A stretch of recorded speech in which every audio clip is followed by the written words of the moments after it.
Hello everybody. So we're answering the questions that you guys ask most, and today's question is, what's the difference between a warm-up and a cool down, and what should I be doing? Let's talk about it.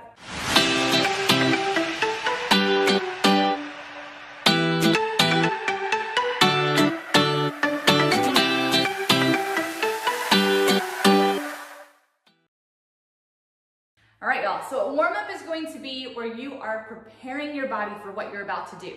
This is incredibly important. It ends up getting turned around all the time. I can't tell you how many times I've gone to a track meet or a soccer meet and I see the kids getting ready and they're doing static stretches like this.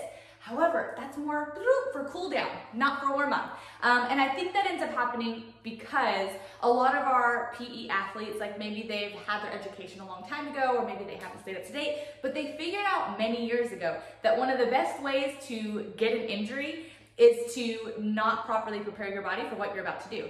So if I go into get ready, let's say I'm doing a track meet. I would never do a track meet, but let's say that I am, because I'm such a fast runner and I'm getting ready to do track meet. So I want to make sure that I'm, like for instance, the hamstrings, right? So they're going to contract with a deceleration. That's usually what ends up getting pulled. So that's the muscle that gets pulled most often in a track meet or with running in general, right? So when this foot comes forward, it's that deceleration of that muscle, of that hamstring, is typically where the pop happens.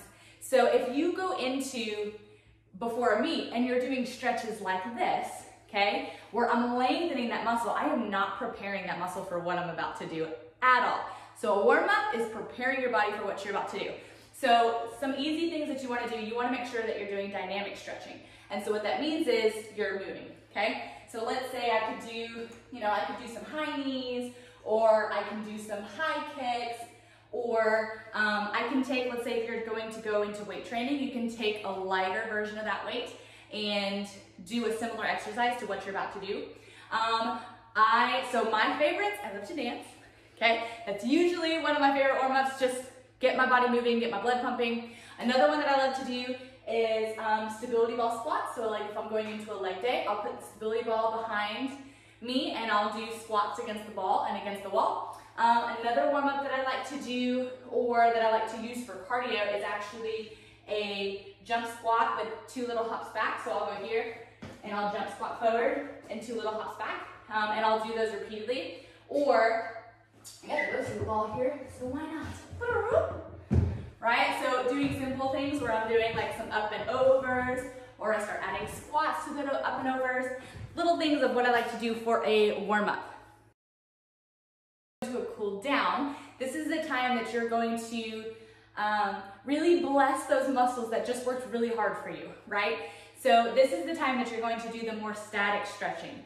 So this is where, where you'll see runners have their legs up on a bench, right? They'll be like up here and they're leaning forward. That's an excellent way for a cool down. You're saying, thank you muscles for all the work that you've done. I don't want you to be and pissed off later. So I'm stretching you to make sure that you go back to its normal position. Always make sure that you stretch your hip flexors. You should never miss a day of that, just because in current society, we sit down a lot and we drive a lot. I drive a lot. And so we want to make sure that we're stretching those hip flexors.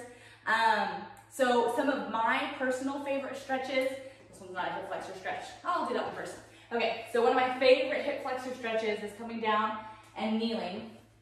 And from here, people typically do something like this, right? Or in yoga, they'll do something similar to this.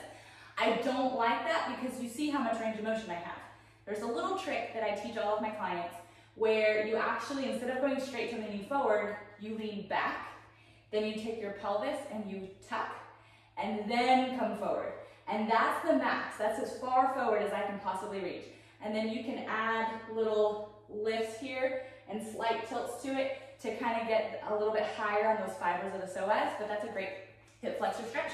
And then another one of my favorites is going feet wide, reach the arms down, cross them, and just let your body hang there. I love this one. I could hang out there all day. And then another one of my favorite cool down stretches is having feet down, equal weight on each leg, with one arm up and one arm down, and you're gonna extend the arm up while extending the arm down, and you just reach. And it doesn't require much movement, but it just feels so good. And then we do the other side because you don't want to be uneven. Anyway, those are my favorites. I hope you guys find that helpful for your cool down and your warm up. I love you guys. Mwah. Bye.